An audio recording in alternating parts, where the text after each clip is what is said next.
Welcome to All Things Policy, a daily podcast by the Takshashila Institution. We are a bunch of policy nerds based in Bengaluru, and we like bringing fresh perspectives to Indian affairs and Indian perspectives to global affairs. So grab a cup of coffee, sit back, and join us for today's chat. Hello and welcome everyone to this new episode of All Things Policy. Today we have with us renowned China expert Manoj Ramani, who among other things is known for the popular newsletter that he pens called Tracking People's Daily. He heads the Indo-Pacific Studies program at Takshashila and in this role closely follows developments in the US and Indo-Pacific. Along with us today is Vanshika Sharaf. She is a research analyst with the Indo-Pacific Studies program and she pens the newsletter Quad Bulletin, where she tracks development relating to the Quad members. Today we are going to discuss the tectonic shift that has happened with the victory of Trump in the US presidential elections. We are going to discuss what this means for India, China, and the Indo-Pacific region. So on the US elections, there appears to be a Republican tsunami. Trump has won the elections with 312 delegates, as we checked today, and Harris has only 226 delegates. Trump has won the crucial swing states as well. In the Senate, Republicans have a majority of 52 and Democrats are at 47. In the House also, Republicans are leading with 214 with the Democrats at 215. So all three seats of power in the US captured by the Republicans. Now coming to you, Manoj, did you expect this Republican onslaught, if we may call it that? And what was your initial response to Trump's victory? Yeah, if I was to say that I expected this, I'd be obviously lying. Just like probably anybody else in the world who would have said that they expected such a victory for Donald Trump. I don't think this was on the cards. None of the polls indicated it, but then all the polls were essentially deadlocked with a 3% error margin. So technically all the polls were correct because the margin of victory is about 1.2, 1.5%. So it's within the error margin, right? So in that sense, the polls were right.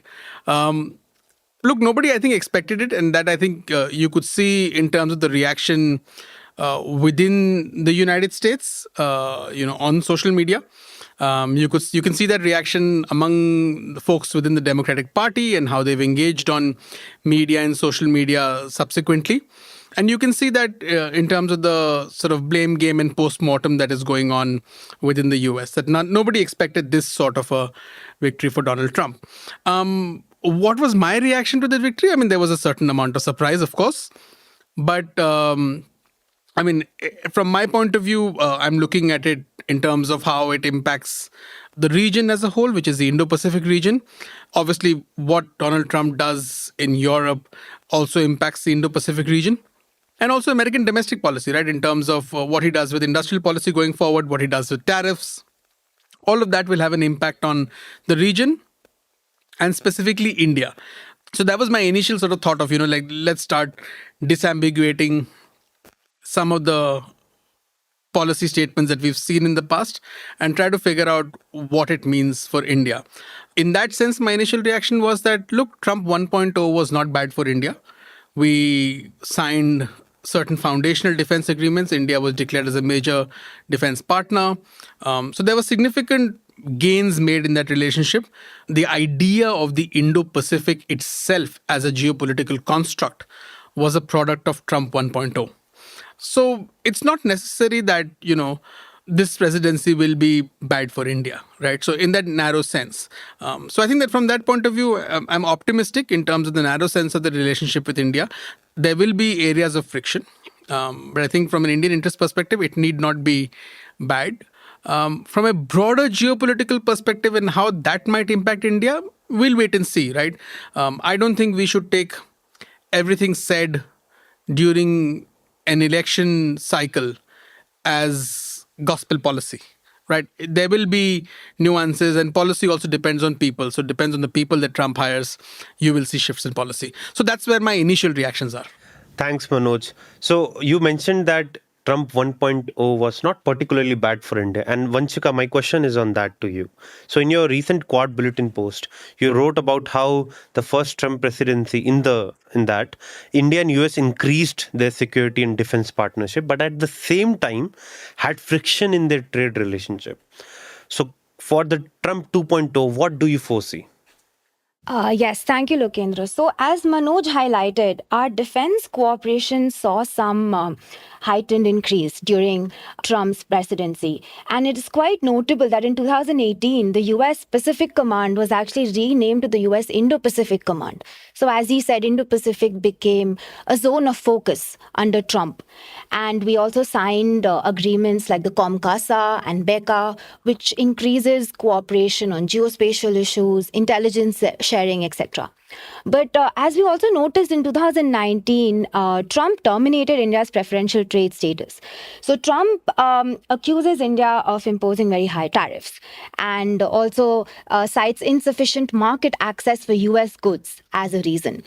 So there's been a lot in the news recently about how much tariff Trump is going to impose on China and on other countries. So I think that is something India will be able to deal with successfully. And another reason I think why that will be is because Indian public opinion is also positive towards Trump. So in 2016, it was around 14% people's confidence in Trump, but that actually increased in 2019 to more than 56%. So I think when the public is convinced, it's easier for a country to carry out its foreign policy with larger confidence. So, Vanchika, just a follow-up question on that. During the first Trump presidency, Narendra Modi, India's Prime Minister, laid out the red carpet for Trump and welcomed with all fanfare, and tried to, I think, cultivate this one-on-one relationship with Trump. Do you think going forward the Trump-Modi bonhomie is going to blunt some of Trump's mercurial targeting of India? Do you see that happening? So good question, Lokendra, about I think the personal relationships that leaders or prime ministers share and how that affects your dealing with that country. I think it will be an overstretch to say that, their apparent bonhomie might lead him to be, say, more forgiving towards India. But considering that it is important when the two leaders display a certain sort of relationship. And as you mentioned, Trump was in Ahmedabad. There was a huge rally. Thousands of people poured in. And that was very important, I think, for Trump and for Modi. And just 2 days ago, Jai Shankar said that there are countries that are nervous about a Trump presidency, but India is not one of them. So I think the External Affairs Minister's stance also clarifies that. Manoj, do you agree with Vanchika's assessment that it would be an overstretch to overplay the Trump-Modi bonhomie's impact on India-US relationship? Look, I don't think it hurts that the two leaders get along, but I think I agree that one would overstate that, that a personal rapport between the two leaders is fundamentally going to shape the direction of the relationship. I am also not so certain that the personal rapport is as great as we are imagining. Right? Frankly, none of us know. But I don't think the personal rapport is as great. I mean, Trump calls Xi Jinping his friend, right? So it's not necessary. I mean, he spoke quite fondly of even Kim Jong-un. So I don't think the personal rapport really matters. I think that's just how Trump operates, right? And how he talks about people. Even during the campaign trail, during one of those podcasts, he talked about Modi being tough as a tough negotiator and so on and so forth. And I think there's one thing that he said in one of those podcasts was quite interesting. He talked about how each of these leaders are there negotiating for the interests of their countries. So I think that he sees the world through that very realist transactional prism. So I mean, I think we need to have a mental model about him. Like at one point of time, we say that he's deeply transactional. At another point of time, we say, hey, this bonhomie will yield benefits, right? If you look at the closest aides that he's had, having a close relationship with Trump has not necessarily meant great things for them also. So I think that we should not overstate that. But again, if you are on good terms, if the leaders are on good terms, particularly with somebody who is known to be, somewhat narcissistic, if I'm being polite, obviously it helps, right? So I think that the bond between them might be useful, but I don't think we should assume that will mean inevitably mean a much more favorable policy towards India. During Trump 1.0, we saw issues on economic relations, on tariffs. I think those issues will continue to remain. I mean, Trump, I think this time called India the biggest abuser of tariffs or something like that, right? So those issues will remain. I think till there is a strategic congruence in terms of the fact that both sides need each other for their goals within this broader Indo-Pacific region, you will see policy continuity in that sense. The relationship will move in a positive direction. So that's where I see the relationship. I'm not necessarily somebody who puts too much stake in personal relationships. Again, I watch China for a living. The Indian Prime Minister attempted to develop a personal relationship with Xi Jinping with 2 informal summits. There was all sorts of pageantry. It led to nothing. So we should not overstate this. Okay, let's come to China then. So in the first presidency, Trump put a lot of heat on the trade relationship with China and instituted various tariffs in place. Biden largely continued with that focus. And even recently, Biden's administration proposed measures that will effectively ban Chinese EVs in the US. And that was a big move, right?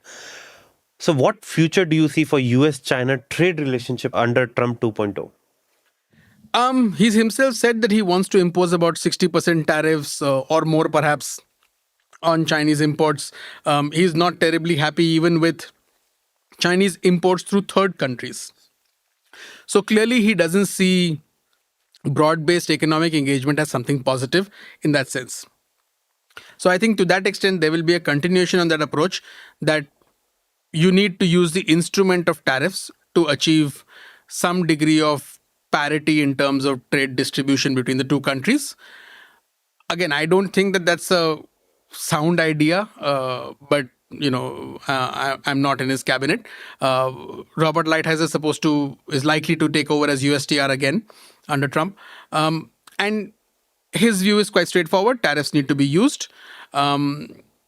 You need to cultivate domestic capacity. The Biden team's view of domestic capacity was slightly different. Some of it was onshoring, but some of it was also nearshoring and friendshoring. It was driven not just by geopolitical considerations, but it was also driven by the impact of the pandemic, which was good from an Indian point of view. My sense is that you will see continued movement in that direction to try and define security broadly to include economic issues.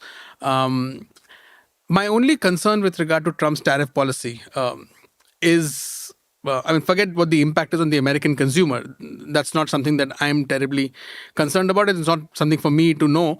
But my only concern is if you end up in a situation where the last time Trump imposed tariffs and then you agreed to a phase 1 trade deal between the US and China. That phase 1 trade deal essentially meant China buying more American agricultural products while Trump sort of eases off on other areas. And then China committing for sort of long-term IP improvements and this, IP regulation improvements and things like that. I don't think that was a really useful trade deal from the American perspective.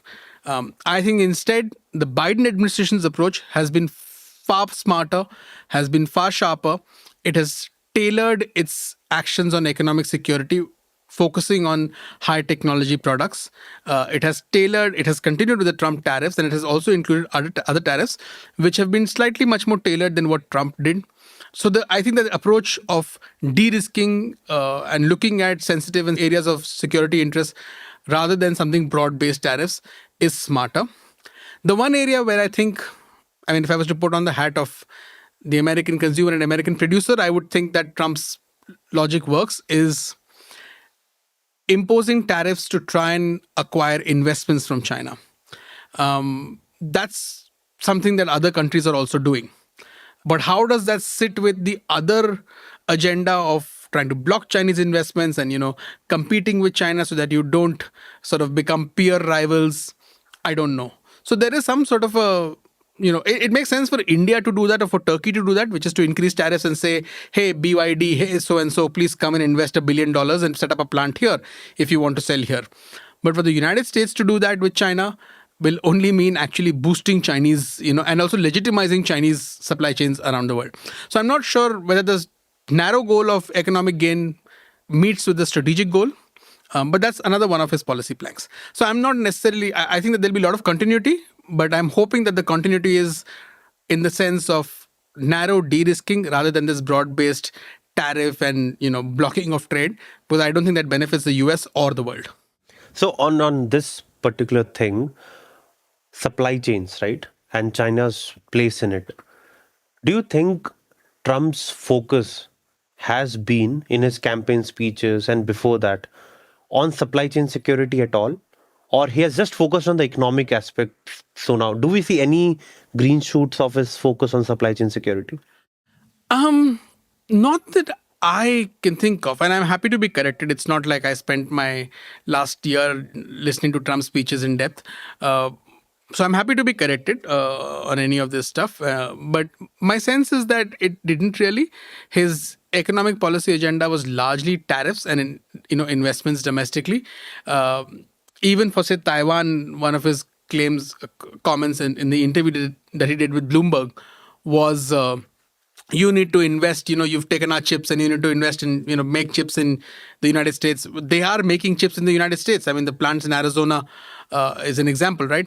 So his objective has been to, from the supply chain point of view, his approach has been make in America.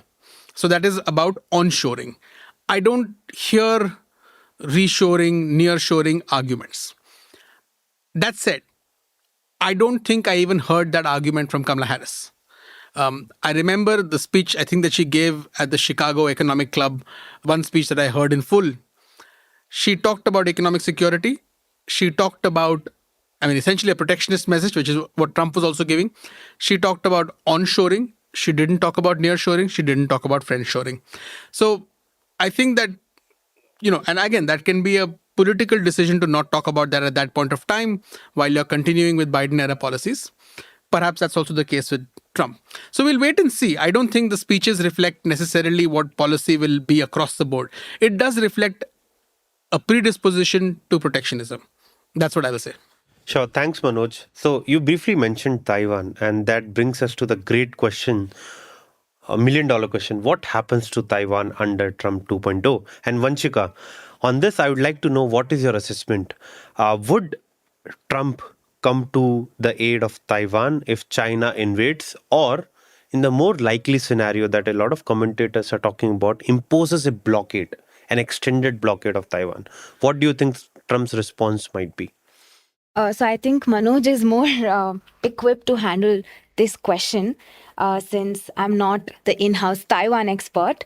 But I can maybe draw comparisons to how Trump approached, say, the situation in North Korea, right?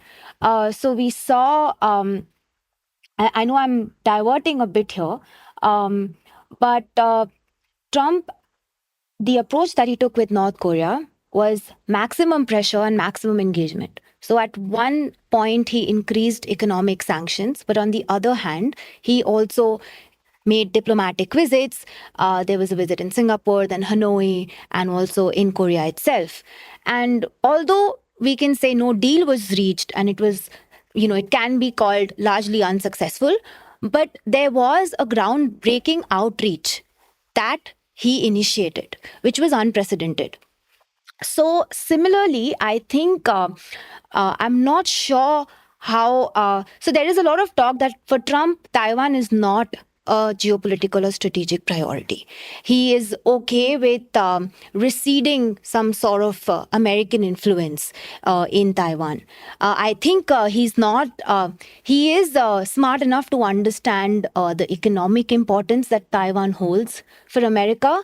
But from a security perspective, he does not necessarily see an intervention that is necessary.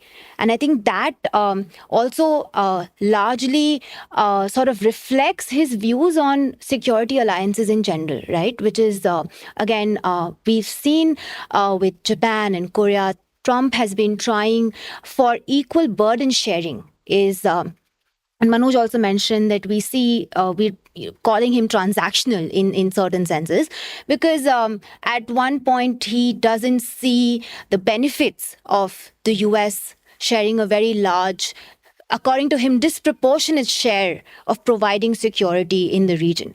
But at the same time, we also know that he doesn't like China too much, and that might also, lead to net sort of increase in security in the Indo-Pacific, given, again, as Manoj said, the people that he appoints and, the focus that they want to take. And I think I'll let Manoj talk about Taiwan. Yes, Manoj, do you agree with the assessment? So I agree to the extent that I don't think he is necessarily prone to intervention. Military intervention. But I also think that we are nowhere near conflict in Taiwan. I don't think, yes, there are many things that can happen which can lead to a blockade or something like that. But I don't think we are anywhere particularly close to some sort of a conflict breaking out in the region. Again, I could be wrong tomorrow. So, of course, but my sense is that it's not going to happen. In terms of whether Trump doesn't care about Taiwan, look, I don't think it is so much about Trump. I think it is also about the people whom he will surround himself with. And I think, at least what we are seeing right now, you potentially have Marco Rubio becoming Secretary of State, not confirmed. Mike Waltz, National Security Advisor. These are people who are known to be hawkish on China. In fact, Marco Rubio is sanctioned by China.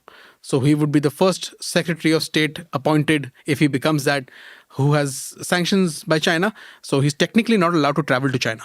Right. So it'd be interesting to see how they work that around. And it'd be fun to see how they work that around. Note that, the Americans had sanctioned Li Shangfu, who became China's defense minister and who was eventually taken down in a corruption probe.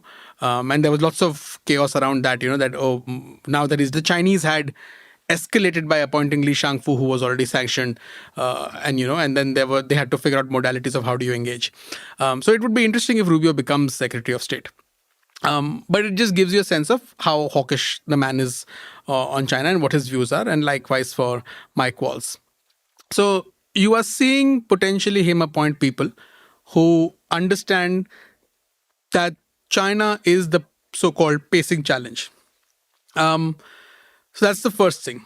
Where Taiwan fits in that is that a surrender of Taiwan from an American perspective, if you were to back off completely and surrender it, would fundamentally alter the geopolitics of East Asia and potentially the Indo-Pacific region, right? It would mean a strategic retreat for the United States. I don't think Trump wants to preside over that. I don't think he wants to give that away.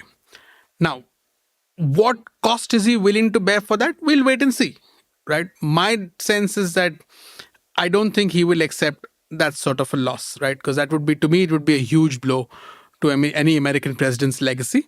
And clearly, he's also concerned about his legacy. So I don't think that is something that you will see go away. I don't think the forced presence that you've evolved under the Biden administration, I don't think the networks that you've built with Japan, the Philippines, are easily going to be rolled back. So some of this stuff is structural. That doesn't mean that you will not see volatility. So that's sort of my view where Trump is on Taiwan. I also think that people around the world, governments around the world, now have experience of Trump, right? He's been president before. They know what to expect. Just to give you an example, reports tell us that the European leaders, who are probably the most concerned about what a Trump presidency would mean again, have gamed various scenarios of what sort of engagement they would want and what sort of outcomes could be there. So they've done some sort of diplomatic gaming of, how would they react to Trump's actions. So they are probably better prepared. The Taiwanese are clearly better prepared because already there are reports coming out about the Taiwanese asking for a mega arms deal from the Americans. Under Trump 1.0, there was significant arms supplies to the Taiwanese worth billions of dollars. So it's not like Trump was willing to sell them out. Trump was willing to sell weapons because it was good for the US economy. The Taiwanese are already talking about possibly floating the idea of possibly purchasing F-35s. So it's not just one party that knows how to play this game. It's the others also. They've also learned. So we'll wait and watch. I don't think that, we should expect him to sell out Taiwan anytime easily. I think he understands that it's an asset, and an asset that you don't sell out cheaply. Thanks, Manoj. Thanks, Vanshika and Manoj, both for this very nuanced take on the Taiwan question. Let's travel around 4,000 kilometers from Taiwan, closer back home, where we have the India China border disengagement going on. Manoj, do you think India reaching this understanding with China, this deal with China, was in part motivated by India's finding whatever means they would have used that Trump is maybe going to come to power, and before he comes to power, we need to have some sort of understanding with China. Do you think that that would have been the case? I mean, look, would that have been a factor for both countries in terms of where US policy is likely to go? Yes, but is was there immediate to assume that would be to assume that by mid-October, Indian and Chinese governments knew the outcome of the US election, and therefore were preparing for that, which is not the case, right? You anticipate that there could be certain outcomes and you start to factor that into your strategic calculations. But that would have been the case 6 months ago, also a year ago, also, right? Yes, the urgency of it, I think, has to do with many factors. I mean, last year, India was hosting G20. There was also lots of talk about possibly disengagement at that point of time because, India was hosting G20. We wanted Xi Jinping to come. There's also talk about the BRICS this time around. So I don't see it as the biggest factor. I think that both countries over a period of time have seen that, particularly throughout the standoff, saw that you need to arrive at some sort of a new balance in this relationship. And this situation that you have at the boundary is unsustainable in the long term for both of us. But how do you arrive at disengagement? I think there's been a conversation around that. What we have seen today is that much of the disengagement that has happened, that we currently call as completed disengagement, most of the friction points were addressed by September 2022. The only agreement that we currently arrived at in October was around Depsang and Demchok and patrolling and grazing rights along that. That's a very limited agreement so far. We are calling this disengagement. There's lots to happen. We have buffer zones in different friction points. We have to do de-escalation after that and then de-induction. That's a long, long process. I think, yes, broader geopolitics, the role of the US plays a role in the thinking, but I don't see it as the animating cause that, my God, this is going to happen, so let's disengage immediately. I think both countries see value in stepping back because really nobody was going anywhere. Also, while I say that, let me caution, we still don't have an agreement in public domain. Sure. I don't know, and I don't think anybody knows what exactly has been agreed to. Is it in writing? Have we agreed to patrolling for the Chinese elsewhere, such as in Yangtze? Has the Indian side, is the patrolling that's the agreement that's been agreed to, how much of that is in access for the Chinese into what India perceived as its area, and how much of India is getting back access to where it used to go? We don't know. The agreement is to have 2 patrols every month. Not a month has still passed. So we still need to see how that is implemented, what happens over there. So it's very early days. I don't think it was necessarily just about the US and the role of the US elections.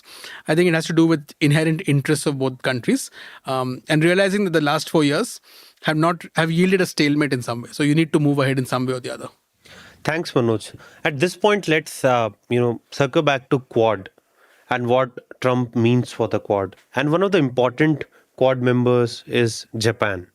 And Japan is going through some sort of political turmoil, on which, Vanshika, you have written in newspapers also, and for Takshashila. So very recently, I think just in a day or two, Shigeru Ishiba it's been announced that he's set to continue as Japanese Prime Minister after days of uncertainty about his future. Given that context of political turmoil and Ishiba's future, what do you foresee for Japan-US relationship going forward? So as you rightly pointed out, the last month there was a lot of uncertainty because in the snap elections that Ishiba called, the LDP or the Liberal Democratic Party lost its majority in the House. So Ishiba lost the mandate that he was expecting to win. And that came as a blow to a lot of people. Now, Ishiba, as we've seen during his election campaign, posed himself as a defense and security maverick. He wanted to increase Japan's defense posture. And I think now with Trump in the picture, Trump would certainly like that. Because as I mentioned, both of them feel differently, though, that the US-Japan alliance is unequal.